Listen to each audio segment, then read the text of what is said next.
안녕하십니까. PGA 서티파이드 프로 강방수 박사입니다. 지난 시간에는 정보 처리 기본 모델에 대해 살펴보았습니다. 오늘은 골프 교육에서 굉장히 중요하지만 막상 레슨 시간에는 잘 다뤄지지 않는 주제를 하나 말씀드리려고 합니다. 바로 학습 기억에 관한 정보 처리 모델입니다. 조금 어려운 용어처럼 들리지만 이 내용을 이해하시면 왜 어떤 레슨은 금방 잊고 왜 어떤 레슨은 오래 남고 왜 어떤 변화는 끝까지 몸에 안 붙는지 이 이유를 훨씬 더 명확하게 보실 수 있습니다.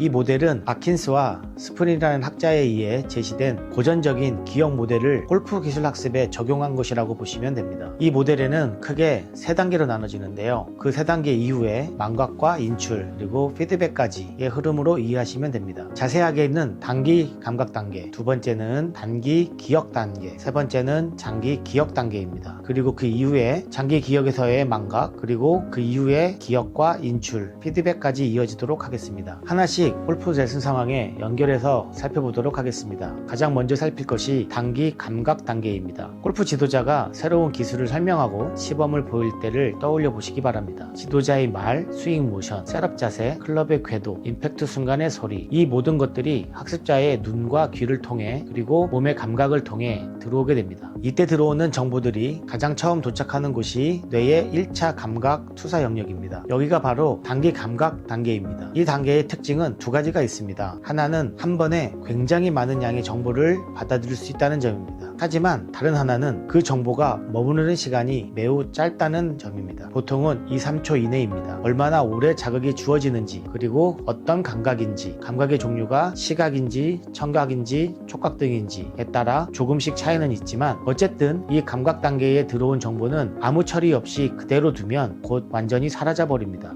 그래서 이 단기 감각 단계에서는 얼마나 많이 보느냐, 많이 듣느냐 보다 무엇에 주의를 집중할 것이냐가 가장 중요한 핵심이라고 볼 수 있습니다. 여기서 중요한 정보에 주의를 기울이고 한 번 더 마음속으로 되새기면 그 정보가 단기 기억 단계로 넘어갑니다. 그렇지 않으면 그냥 스쳐 지나가고 끝나버리는 단기 기억일 뿐입니다. 그래서 유능한 골프 지도자들은 새로운 골프 기술을 가르칠 때 한꺼번에 많은 정보를 쏟아내지 않고 항상 하나나 두 개의 핵심 단어만 강조합니다. 예를 들어 보겠습니다. 지금 일단 백스윙 탑에서 왼팔의 위치 한 가지만 생각해 보십시오. 라든지 이번에는 임팩트 순간에 왼쪽 다리를 버티는 느낌에 집중해 보십시오. 라는 식으로요. 또 복잡한 기술일수록 같은 시범과 같은 단서를 여러 번 반복해 줍니다. 왜냐하면 학습자가 그 단서를 감각 단계에서 한 번만 스쳐 지나가는 것이 아니라 여러 번 지각하고 의식적으로 붙잡고 단기 기억 단계로 넘겨야 하기 때문입니다. 그래서 레슨 중에 지금 하고 있는 핵심 단서 한번 크게 따라해 볼까요? 라고 하면서 되물어보는 이유도 여기에 있습니다. 학습자가 머리 고정, 체중 왼쪽으로 이동, 클럽은 낮게 이렇게 스스로 소리내어 반복하는 행동 자체가 바로 감각 단계에 들어온 정보를 흘려보내지 않고 단기 기억 단계로 전이시키는 작업이라고 보시면 됩니다. 감각 단계에서 주의 집중과 예행 연습을 거친 정보가 여기에 넘어오게 됩니다. 이 단계의 특징은 정보를 머무르는 시간은 대략 1분 이내이고 저장 용량도 제한적이라는 점에 있습니다. 단기 감각에서 주의 집중과 예행 연습을 거친 정보가 여기로 넘어오게 됩니다. 이 넘어오는 단계는 단기 기억 단계로 넘어가게 되는데요. 이 단계의 특징은 정보가 머무르는 시간은 대략 1분 이내 수준이고 저장 용량도 제한적이라는 점입니다. 그래서 관심을 두지 않으면 정보는 금방 사라지고 관심을 두고 반복해서 다루면 장기 기억 단계로 넘어갈 수 있는 준비를 하게 됩니다. 골프 레슨 상황에서의 예를 들어보겠습니다. 골프 지도자가 학습자에게 백스윙 탑에서 클럽 샤프트가 타겟 라인과 평행하게 가도록 의식해보세요 라고 제시했다면 그 말을 들은 학습자는 그 문장을 마음속으로 반복하고 머릿속에 그림을 그려보고 곧바로 빈 스윙이나 실제 스윙으로 연결해보면 됩니다. 이 과정이 바로 단기 기억 단계의 작업입니다. 단기 기억 단계에서는 인지적 예행 연습, 정보를 어떻게 부호할 것인지, 어떤 결정을 내릴 것인지, 그리고 필요할 때 어떻게 꺼낼 것인지 이런 인지적 과정이 일어나게 됩니다. 단기 기억 단계에서의 중요한 점은 학습자가 무엇을 연습하느냐입니다. 필수적인 핵심 단서를 알고 그것을 붙잡고 반복하면 정확한 기술학습에 도움이 됩니다. 하지만 핵심 단서를 제대로 이해하지 못한 상태에서 엉뚱한 느낌이나 부정확한 이미지를 붙잡고 반복하게 되면 단기 기억 단계에서는 오히려 잘못된 정보가 유지될 수 있습니다. 예를 들어 골프 지도자가 상체 회전으로 스윙하세요 라고 명령어를 제시했다고 하면 학습자는 그 말을 팔을 더 크게 휘둘려야 하는구나 라고 잘못 이해하고 그 느낌만 오랫동안 계속 반복한다면 단기 기억 단계에서는 잘못된 스윙 이미지와 느낌이 오히려 강화될 수 있습니다. 그래서 골프 지도자는 얼마나 많은 정보를 줄 것인가, 어떤 순서로 줄 것인가, 그리고 어떤 말과 이미지로 조직해서 줄 것인가를 단기 기억의 특성을 고려해서 설계해야 합니다. 그 다음 단계인 장기 기억에 대해 살펴보겠습니다. 단기 기억 단계에서 처리된 정보가 정말로 내 것이 되기 위해서는 장기 기억 단계로 넘어가야 합니다. 여기에는 두 가지가 모두 필요합니다. 하나는 인지적 예행 연습, 또 다른 하나는 실제 신체 연습입니다. 말로 정리하고 머릿속으로 그림을 그리고 논리적으로 이해하는 것과 동시에 실제로 몸을 움직이고 클럽을 휘둘러보고 볼을 쳐보는 과정이 함께 있어야 합니다. 그렇게 되면 신경계 안에서 실제 구조 변화가 일어나기 시작합니다. 즉 시냅스 연결이 강화되고 운동 프로그램이 형성되고 이 연결들이 점점 더 안정화됩니다. 그 결과가 장기 기억으로의 전이입니다. 장기 기억의 특징은 저장 용량이 사실상 무제한에 가깝고 수개월, 수년, 심지어는 평생 동안의 지식과 기술을 보존할 수 있다는 점입니다. 하지만 여기에 도달하는 데 걸리는 시간은 학습자의 배경, 현재 기술 수준, 새로운 기술의 복잡성에 따라 크게 달라지게 됩니다. 어떤 기술은 몇 분, 몇 시간, 내지는 며칠 정도의 연습으로도 꽤 빠르게 장기 기억으로 자리 잡게 됩니다. 하지만 중요한 스윙의 변화, 예를 들어 다운스윙 패스를 완전히 바꾸거나 릴리스 타이밍을 바꾸거나 퍼팅 스트로크 메커니즘을 바꾸는 일 등은 수개월이 시간이 걸리기도 합니다. 그래서 골프 지도자는 학습자에게 의미 있는 단서를 제공하고 그 단서를 자주 상기시켜주고 그 단서와 연결된 신체 연습을 지속적으로 설계해 주어야 합니다. 그렇게 할수록 단기 기억에서 장기 기억으로의 전이가 더 빠르고 더 확실하게 진행됩니다. 네 번째는 장기 기억에 저장된 정보와 기술도 망각될 수 있다는 점입니다. 망각은 학습자가 더 이상 그 정보를 인식하거나 회상하지 못할 때 나타납니다. 골프에서는 예전에 배웠던 스윙을 전혀 수행하지 못하거나 이전만큼 능숙하게 실행하지 못하는 상태입니다. 예를 들어 지난주 레슨 때는 정말 드라이버가 잘 맞았는데 이번 주에 와보니 도무지 지난주 느낌이 안 난다고 말하는 초보자, 이 경우 상당 부분은 기억과 망각의 문제에 있습니다. 이러한 망각은 인지적 예행 연습의 양, 신체 연습의 양에 직접적 영향을 받습니다. 생각을 많이 해보고 이미지로 자주 떠올리고 수차례 몸으로 반복해온 기술일수록 기억 흔적이 더 강해지고 필요할 때 인출할 수 있는 능력이 좋아지고 망각에 대한 저항력도 커집니다. 반대로 몇 번 듣고 몇 번 휘둘러보지 않고 그 이후로도 전혀 반복이 없다면 시간이 지나면 지날수록 그 기술은 금방 희미해지고 결국 거의 사라지게 됩니다. 여기에 대해 새로운 정보와 동작들이 들어오면서 서로 경합을 일으키기도 합니다. 즉 과거에 배운 동작과 지금 새로운 동작이 서로 방해를 하고 있는 것입니다. 특히 스윙을 크게 바꾸려고 할 때 이 현상이 자주 많이 나타납니다. 과거 스윙 패턴과 새 스윙 패턴이 충돌하면서 학습자는 둘 다 헷갈리고 둘 다 자신 없어지면서 결국 새로운 스윙은 그 경쟁에서 제대로 나오지도 못하게 되고 예전 스윙조차 완전히 되찾지 못하는 애매한 상태에 빠지기도 합니다. 우리가 레슨 현장에서 자주 보는 상황을 설명드려 보도록 하겠습니다. 예를 들어 보면 레슨 받고 났더니 더 못 치게 됐다, 스윙을 바꾸려다 더 망가졌다, 이런 말들 뒤에는 바로 이런 망각과 경합의 문제가 숨어 있습니다.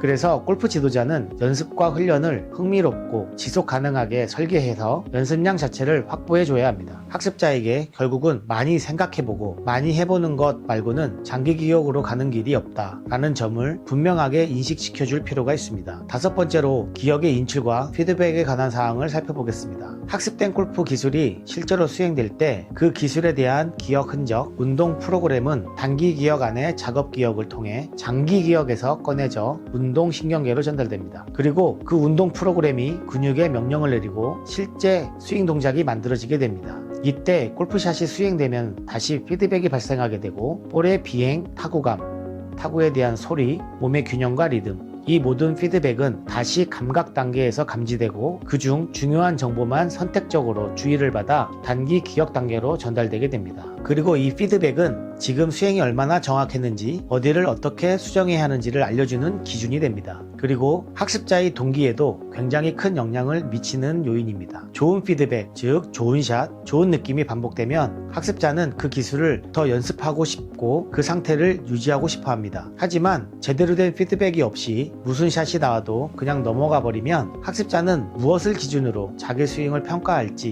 모르게 됩니다. 피드백은 두 가지 출처에서 들어오게 됩니다. 하나는 내재적 피드백입니다. 자기 몸에서 나오는 감각, 예를 들면 직접 눈으로 보는 정보, 샷을 하는 동안 그리고 샷을 한 뒤에 느껴지는 스윙의 무게감, 회전량, 클럽에 맞는 위치, 볼의 출발 방향과 곡선, 디보트의 모양과 방향 등이 모두 내재적 피드백입니다. 또 다른 하나의 피드백은 증강 피드백으로 외부에서 추가로 주어지는 정보에 의한 피드백입니다. 골프 지도자가 해주는 설명, 스윙 영상, 훈련 보조기구의 반응, 런치 모니터 데이터 이런 외부적인 것들이 내재적 피드백을 보완해주는 증강 피드백입니다. 골프 지도자는 이 두 가지 형태의 피드백을 적절하게 설계해서 학습자가 내 몸에서 느껴지는 것과 외부 도구와 골프 지도자가 말해주는 것 두 가지를 서로 연결할 수 있게 도와주어야 합니다. 그래야 기억의 인출이 점점 정확해지고 스윙 동작이 안정되며 장기적인 유지와 향상이 가능해집니다. 정리해서 말씀드리면 학습과 기억의 정보 처리 모델은 골프 기술 학습을 감각 단계에서 단기 기억 상태로 그리고 단기 기억을 장기 기억으로 옮기고 이를 통해 몸에 있는 장기 기억에 대한 기억을 인출하거나 꺼냈을 수 있게 됩니다. 이 과정에서 피드백을 통해서 내 몸에 다시 감각 단계로 되돌려주는 순환 구조 안에서 이해해야 되는 모델입니다. 이 모델을 알고 레슨을 설계하시면 어떤 정보를 언제 줄지, 얼마나 반복해서 보여줄지, 어떤 단어로 정리해서 말하게 할지 또는 어떤 피드백 도구를 쓸지에 대한 기준이 훨씬 더 명확해집니다. 그리고 학습자에게도 많이 생각하고 많이 해보고 좋은 피드백을 계속 받는 것만이 실제로 몸에 남는 길이다 라는 것을 분명하게 전달해 줄 수 있습니다. 오늘의 내용이 골프 지도자의 골프 지도와 골프 학습 설계에 도움이 되었길 바랍니다.